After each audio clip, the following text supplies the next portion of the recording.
এ ভাই এ তুই একটু কম প্যাক করিস। আরে ব্রাজিল ফাজিল ভিক্ষা করে মতিঝিল। সামনে লাথি মার শুন এটার সাইড ভিতর পিছন দিয়ে টান টান শুন সামনে দিয়ে সুন্দর ভাবে যাচ্ছে লাথি মার শুন এ ভাই লাথি তো আসতে মারিছি আমি। লে সেই আসতে মারা লাথি এ পায়ে কি কম জোরে লাথি মারিছে না কদিনই? এই মার সুস্থ স্বাভাবিক খেলা যাবি না আজকে ওইটারে ধর মাটির বাইরে ফেলে দে এই শালা মার ও সুন্দর করে ধরেছে ফেলা শালা। এ কাহা নাকি রেসলিং খেলা আছে না কাহা? আরে হ্যাঁ তুমি জানো না ওইটারে ধর গাদ্দর টান্ডে ফেলে দে পিছনের টেবিলে 2টা দই আর বিরিয়ানি দিও। জি স্যার জি স্যার জি স্যার। এ মনিরা তোমরা সাঁতার কেটে কেটে খেলো।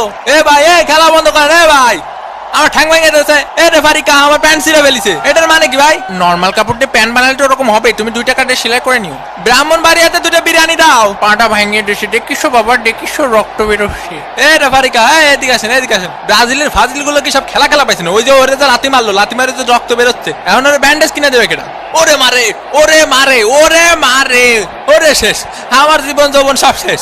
ওরে মাথায় দেখতে পাচ্ছি না রে ভাই, মাথায় দেখতে পাচ্ছি না। কি রে মেসি ভাইয়ের আবার কি হলো? উদয় নাটক করতেছে না আমার মতো? তোমরা 2টা ঠিক আছে রেসলিং খেলবা, কোনো অসুবিধা নেই, কিন্তু টিভির ক্যামেরার সামনে খেলবা না। অন্যদিকে শিরা প্যান্ট পরে আস্তে আস্তে এগিয়ে চলেছে নেইমার। এ মেসি কুক এ পাশে একটা দে ও পাশে একটা দে গোল। দূর হয়ে বুঝি না খেলাবাল। ও মন বোঝো মুরগির খামার থেকে মুই ময় কইতাছি। ও মোর কোথা ফেলা ওটার ফেলা বাবা বাবা এইটারে কেউটাই না ধর। বাবা কি সুন্দর খেলাধুলা। তোমরা ঠেলা ঠেলি করবা ঠিক আছে, ফেয়ার খেলা খেলো।